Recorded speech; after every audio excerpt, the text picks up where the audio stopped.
అజరుద్దీన్కి big shock అని చెప్పుకోవాలి. ఇటు అజరుద్దీన్కి మంత్రి పదవి ఇవ్వడంపై బీజేపీ అభ్యంతరం వ్యక్తం చేస్తుంది. ఎన్నికల కమిషన్కు ఫిర్యాదు చేసే యోచనలో బీజేపీ ఉన్నట్టు తెలుస్తుంది. ఇటు ఎన్నికల కోడ్ అమల్లో ఉండగా మంత్రివర్గ విస్తరణ చేయడంపై బీజేపీ అయితే మొత్తానికి అభ్యంతరాన్ని వ్యక్తం పరుస్తుంది. సో మంత్రివర్గ విస్తరణకు ఇటు గవర్నర్ పిలవగానే ఫిర్యాదు చేయాలని బీజేపీ నిర్ణయం తీసుకున్నట్టు తెలుస్తుంది. మంత్రివర్గ విస్తరణకు కోడ్ వర్తిస్తుందా లేదా అనేది అన్న దానిపై ప్రస్తుతానికి లీగల్ ఒపీనియన్ తీసుకుంటుంది బీజేపీ. సో మొత్తం మీద ఇటు ఆయన ఎమ్మెల్సీకి సంబంధించి ఆ ఎమ్మెల్సీకి కూడా ప్రస్తుతానికి ఆమోదం రాలేదు ఎమ్మెల్సీ పదవికి. సో మరి మంత్రివర్గానికి సంబంధించిన ఆయనకు ఆ బర్త్ లభించబోతుందా లేదా? ఒక రకంగా బీజేపీ అయితే ఎన్నికల కోడ్ జూబ్లీహిల్స్కి సంబంధించి బై ఎలక్షన్కి సంబంధించి ఎన్నికల కోడ్ నడుస్తున్న సమయంలో ఇప్పుడు ప్రస్తుతానికి అలా క్యాబినెట్ ఎక్స్పాన్షన్ చేయొచ్చా? అండ్ తన ఎమ్మెల్సీ ఆల్రెడీ దానికి ఆమోదం పొందలేదు కాబట్టి ఇప్పుడు తనకి మంత్రి పదవిని కట్టబెట్టొచ్చా అన్న అంశంపై ప్రస్తుతానికి బీజేపీ ఆరా తీస్తున్నట్టు తెలుస్తుంది. దీనికి సంబంధించి మరిన్ని వివరాలు మా ప్రతినిధి శ్రీధర్ ఉన్నారు. శ్రీధర్తో మాట్లాడి తెలుసుకునే ప్రయత్నం చేద్దాం. శ్రీధర్, చెప్పండి, బీజేపీ ఇటు మంత్రి పదవికి అడ్డుకునే ప్రయత్నం చేస్తుందా? అంటే ఇటు ఎమ్మెల్సీ పదవికే ఆమోదం దక్కలేదు కదా అన్న ఉద్దేశంతో ఉందా, లేకపోతే ఇప్పుడు ఎన్నికల కోడ్కు సంబంధించి ఆలోచిస్తుందా? డెఫినెట్ గా కళ్యాణ్, అటు అజరుద్దీన్ మంత్రి పదవి ఇస్తారని ఎప్పుడైతే ప్రచారం జరిగిందో అప్పటి నుంచి కూడా బీజేపీ టెక్నికల్ ఇష్యూస్ కు సంబంధించిన దానిపైన ఫోకస్ పెట్టింది. ఎందుకంటే అజరుద్దీన్ కు మంత్రి పదవి ఇవ్వడంతో ఒకవైపు ఎలక్షన్ కూడా అమల్లో ఉండడం, ఇంకోవైపు అటు అజరుద్దీన్ కి సంబంధించినటువంటి ఎమ్మెల్సీ ఏదైతే ఉందో అది అక్కడ గవర్నర్ వద్ద ఉంది. దానికి పూర్తి స్థాయిలో ఆమోదం పొందిందా లేదా? అసలు అజరుద్దీన్ కి సంబంధించి అటు జూబ్లీహిల్స్ లో గతంలో జూబ్లీహిల్స్ నుంచి ఆ జనరల్ ఎలక్షన్ లో జూబ్లీహిల్స్ ఎమ్మెల్యేగా ఎమ్మెల్యేగా పోటీ చేశారు. ఆ తర్వాత కూడా ఓటర్ కు సంబంధించి అక్కడే కూడా అయినది ఓటు హక్కు కూడా ఉంటుంది కాబట్టి ఆ ఓటు హక్కుకు సంబంధించి కూడా బీజేపీ ఆరాధిస్తుంది. ఎందుకంటే ఈ అంశాలన్నీ ఒకవేళ కేవలం ఎన్నికల కోడ్ అనేది కూడా జూబ్లీహిల్స్ వరకు వస్తే అక్కడ బీజేపీ ఇచ్చేటువంటి ఎన్నికల కమిషన్ ముందుకు కంప్లైంట్ ఇచ్చేందుకు సిద్ధమైంది కాబట్టి ఆ కంప్లైంట్ చెల్లదు కాబట్టి ముఖ్యంగా అటు గవర్నర్ వద్ద కూడా ఎమ్మెల్సీగా ఈయన ఎంపిక అనేది ఇంకా చెల్తదా లేదా, లేదంటే ఈయన ఓటుకు సంబంధించి, ఎందుకంటే జూబ్లీహిల్స్ నియోజకవర్గంలో అజరుద్దీన్ ఓటు ఉంది కాబట్టి ఆ ఓటుకు సంబంధించి పూర్తి స్థాయిలో డీటెయిల్ గా కూడా అటు ఎన్నికల కమిషన్ కు కూడా ఫిర్యాదు చేయాలి. ఎందుకంటే ఒక ఓటర్ కి ఎవరైనా సరే, అది సాధారణమైన వ్యక్తి కానీ ఎమ్మెల్యే ఎంపీలు ఎవరికైనా సరే ఓటరే కాబట్టి ఆ ఓటర్ కు సంబంధించి ఒకవేళ అజరుద్దీన్ ఆ జూబ్లీహిల్స్ సంబంధించిన నియోజకవర్గంలో ఓటు ఉంటే మాత్రం ఒక రకంగా ప్రభుత్వం మీద ప్రలోభ పెట్టడమే అవుతుంది అని చెప్పి వీటన్నిటి టెక్నికల్ అంశాలన్నిటి కూడా బీజేపీ సేకరించడం కాకుండా ఎప్పుడైతే ప్రభుత్వం ముందుగా అటు మంత్రివర్గ విస్తరణ చేయాలంటే ముందుగా లెటర్ జిఐడికి వెళ్తుంది. జిఐడికి ప్రపోజల్ వెళ్ళినంతరం కూడా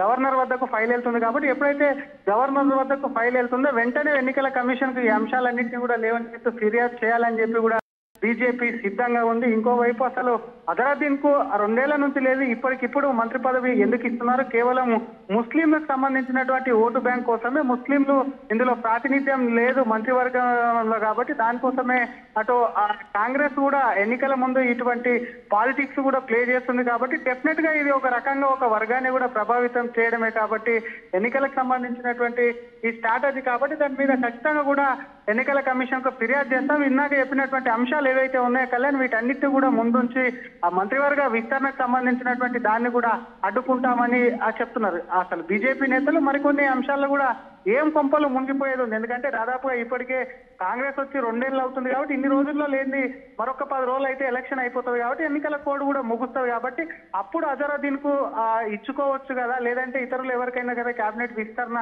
చేయొచ్చు కదా. ఇప్పుడు ఎందుకు అంత తొందరగా హైదరాబాద్ చేయాల్సిన అవసరం ఏముంది? కేవలము కాంగ్రెస్ కు సంబంధించి అక్కడ సర్వే చేయించుకుంది, అటు కాంగ్రెస్ వెనకాల పడి ఉంది, అటు జూబ్లీహిల్స్ ఉప ఎన్నికల్లో ఓడిపోతామని కూడా భయంగా ఉంది. పూర్తిగా మైనార్టీ ఓట్లని నమ్ముకొని ఎన్నికలకు వెళ్తున్నటువంటి కాంగ్రెస్ మైనార్టీలు కూడా అటు కాంగ్రెస్ పార్టీ వైపు లేరు, కొంత బీజేపీ వైపు మొగ్గు చూపారు కాబట్టి ఇటువంటి టాక్టిక్స్ అన్ని కూడా ప్లే చేసి ఎన్నికల లబ్ధి పొందేందుకు కూడా చూస్తుందని చెప్పి కూడా ఎన్నికల కమిషన్ కు వెళ్లేందుకైతే సిద్ధమైంది కళ్యాణ్. మరి ప్రభుత్వానికి సంబంధించి అఫీషియల్ గా ఎప్పుడైతే వస్తుందో నిన్నాక చెప్పినట్టు ముందుగా మంత్రివర్గ విస్తరణకు సంబంధించినటువంటి అంశం ముందు జిఐడికి వెళ్తూ జిఐడి నుంచి గవర్నర్ వద్దకు వెళ్ళగానే కూడా బీజేపీ వెంటనే కూడా ఎన్నికల కమిషన్ కు వెళ్లి ఫిర్యాదు చేసేందుకు సిద్ధంగా ఉంది Kalyan. Right Sridhar, thanks for the latest update. దీనికి సంబంధించి బీజేపీ నాయకురాలు డీకే అరుణ, మాజీ మంత్రి, ఆమె ఏం చెప్పుకొచ్చారో ఒకసారి ఆమె మాటల్లోనే వినే ప్రయత్నం చేద్దాం. అజరుద్దీన్ గారిని ఎల్లుండి మంత్రివర్గంలోకి తీసుకోబోతున్నారు, ప్రమాణ స్వీకారం చేయబోతున్నారని ఇప్పుడు ఒక వార్త వచ్చింది. అంటే వీళ్ళు ఎంతగా భయపడుతున్నారో, ఈ ఎన్నికల పక్క 11వ తేదీ నాడు ఎన్నికలు ఉంటే, జనరల్గా ఎన్నికలు జరుగుతున్నప్పుడు, ఉప ఎన్నిక జరుగుతున్నప్పుడు రాష్ట్రంలో కోడ్ అమల్లో ఉంటుంది, ఇటువంటివి చేయడానికి వీలు ఉండదు. కానీ ఇది జూబ్లీ హిల్స్ వరకే పరిమితం, ఎన్నికల కోడ్ జూబ్లీ హిల్స్ వరకే ఉంది కాబట్టి మేము మంత్రివర్గాన్ని ప్రమాణ స్వీకారం అజరుద్దీన్ గారితో చేయించొచ్చని రోజు ఎల్లుండి 31వ తారీఖు 11 గంటలకు వాళ్ళు ముహూర్తం పెట్టుకున్నారనే విషయాన్ని తెలుస్తాం. అంటే ఇదంతా చూస్తుంటే కాంగ్రెస్ పార్టీకి వాళ్ళకు ఓడిపోతామనేటటువంటి భయం పట్టుకున్నది.